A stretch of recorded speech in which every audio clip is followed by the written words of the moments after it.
Jadi dari SMP itu aku suka banget yang namanya ngelihat perempuan pakai hijab. Dan aku tuh suka model-modelin hijab gitu. Jadi teman-teman aku yang namanya anak SMP pakai jilbab kan suka masih berantakan atau meleot-meleot gitu. Aku suka ngebenerin gitu. Video ini menceritakan tentang perjalanan hidup seorang wanita bernama Salma yang merupakan seorang mu'alaf. Salma berasal dari keluarga Nasrani dan dia berbagi bagaimana dia akhirnya memutuskan untuk masuk Islam. Dikutip dari kanal YouTube Ngaji Cerdas, Salma lahir di Jakarta dan merupakan anak kedua dari 3 bersaudara. Meskipun di keluarganya belum ada yang memeluk agama Islam, dia merasa tertarik dan ingin mencari kebenaran dalam agama. Salma pertama kali tertarik dengan Islam saat dia masih sekolah di SMP dan memiliki teman-teman muslim yang mengenakan hijab dengan penuh keindahan. Nah, alhamdulillahnya aku menjemput hidayah Allah pada bulan Oktober, tepatnya tanggal 21 Oktober 2018. Jadi alhamdulillah saat ini sudah tepat insya Allah 3 tahun memeluk agama Islam kembali gitu teman-teman. Nah, kalau ditanya basicnya sebelumnya agamanya apa sih? Jadi sebelumnya agama aku itu Nasrani. Dan sampai hari ini qadarullah belum ada keluargaku yang memeluk agama Islam. Jadi dari keluarga mamah ataupun dari keluarga papa memang historikalnya belum ada yang memeluk Islam gitu. Jadi PR-nya lumayan. Bismillah, mohon doanya teman-teman semua, hidayah untuk kedua orang tuaku, untuk adik kakak aku, dan untuk keluarga besar aku insya Allah gitu. Why Islam? Kenapa harus Islam? Karena kita nggak punya pilihan lain selain Islam. Kenapa sih harus Islam? Karena aku melihat Islam mampu dan punya penjelasan untuk segala hal, untuk hari ini, untuk masa lalu, dan masa depan secara detail dan gak bisa kita bantah sama sekali. Jadi cerita awalnya itu aku SD itu TK dan SD itu di SDK BPK Penabur gitu ya teman-teman. Mungkin tahu Penabur itu sekolah swastanya Nasrani. Qadarullah SMP dan SMA aku masuk ke dalam sekolah negeri dikarenakan di area sekitar rumahku itu belum ada sekolah Nasrani yang SMP dan SMA gitu. Jadi aku dimasukin ke sekolah negeri tapi lokasinya deket banget dari rumah aku. Dari situlah aku mengenal wajah Islam. Dari situlah aku punya teman-teman yang beragama muslim gitu. Dan hal pertama kali yang ternyata baru aku sadari saat ini adalah hidayah pertama yang paling pertama kali aku terima itu adalah hidayah berhijab. Pencarian Salma tentang Islam semakin serius saat dia terlibat dalam diskusi agama dan berujung pada debat. Dia kemudian mulai belajar tentang Islam dari berbagai sumber, termasuk menghadiri kajian pranikah dan acara offline dengan beberapa ustadz. Melalui proses belajar ini, Salma semakin yakin bahwa Islam adalah agama yang komprehensif dan penuh petunjuk untuk kehidupan. Pada bulan Oktober 2018, Salma akhirnya mengikrarkan 2 kalimat syahadat dan secara resmi menjadi seorang muslim. Setelah itu, dia mulai memakai hijab dan lebih sering terlibat dalam aktivitas keagamaan, seperti beribadah dan menghadiri kajian-kajian Islam. Meskipun Salma merasa takut akan bagaimana keluarganya merespon pilihan hidupnya, dia merasa yakin dengan pilihannya yang telah diambil. Dia merasa Islam memberikan banyak kemudahan dalam hidupnya dan menghargai perlindungan yang diberikan kepada perempuan dalam agama ini. Jadi dari SMP itu aku suka banget yang namanya ngelihat perempuan pakai hijab.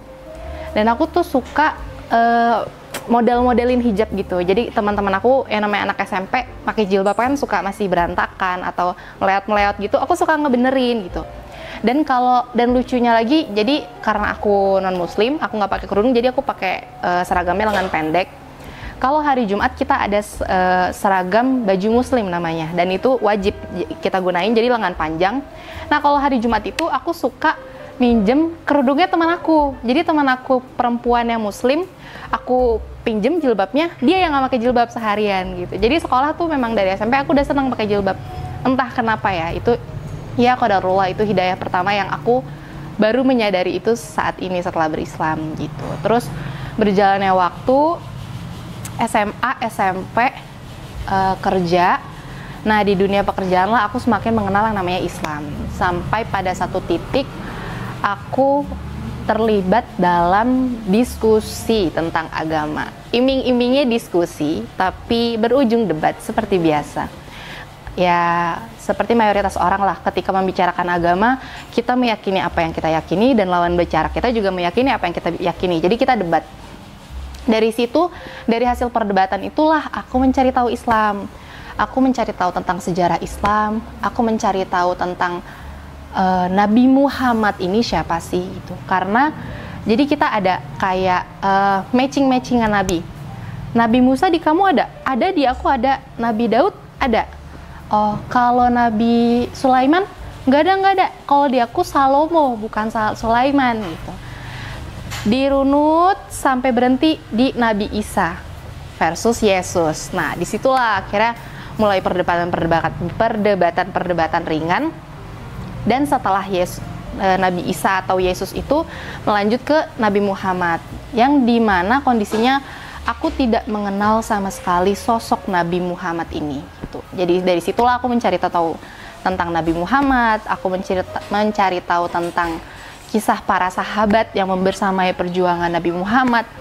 Dari situ aku mencari tahu, terus qadarullahnya ini teman aku memperkenalkan aku dengan beberapa ustadz. Beberapa ustadz, ada ustadz yang dulunya Nasrani, akhirnya menjadi seorang muslim dan menjadi seorang pendakwah yang hebat, Masya Allah. Terus aku juga dikasih link YouTube-nya Ustadz Hanan Attaqi. Nah, alhamdulillah itulah titik balik aku mulai membuka diri aku terhadap Islam. Jadi aku nontonin YouTube ya Ustadz Hanan Attaqi. Kan itu aku lagi zaman-zamannya galau-galau anak muda gitu ya. Sedangkan Ustadz Hanan tuh kan kayak materinya tentang cinta-cintaan, gagal move on, udah putusin aja, nikah, dan lain-lainnya. Nah, disitulah aku terpacu buat akhirnya aku nonton, terus kayak asik banget nih Ustadz kayak gini gitu. Dan materinya masuk ke aku, dan secara tidak sadar Ustadz Hanan berhasil menanamkan kecintaan aku dan kesadaran aku bahwa ternyata Allah itu sayang banget loh sama kita. Nabi Muhammad tuh semerindukan itu loh sama kita, umatnya yang gak pernah bertemu ataupun melihat dia sebelumnya. Dari situlah aku mulai tersentuh hatinya, tapi aku masih ngedenial sampai pada akhirnya aku masih balik lagi ke gereja.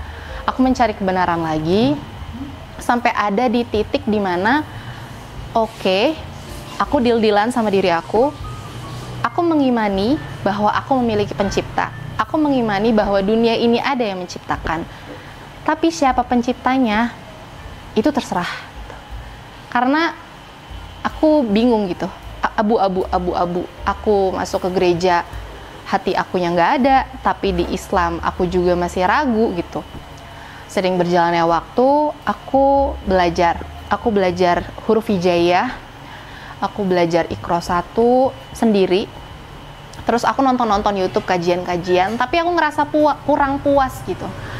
Aku pengen cari tahu Islam yang dari mulut orang Islam itu langsung. Sedangkan qadarullah saat itu kondisinya teman-teman sepermainan di lingkungan aku itu belum terlalu mengarah ke hal itu. Jadinya aku harus nyari itu di luar lingkungan aku. Terus aku nyari-nyari aja di Instagram, dan aku dapat kajian offline, itu kajian pranikah di WTC Sudirman dari Kalam Ukhuwah. Dan aku tanpa pikir panjang, aku berpikirnya ya udah ini ada kajian offline, aku ikut aja, aku datang aja gitu. Mau itu pranikah, mau itu apa, ya qadarullahnya dapetnya ini, ya udah aku datang, enjoy ngejalanin itu.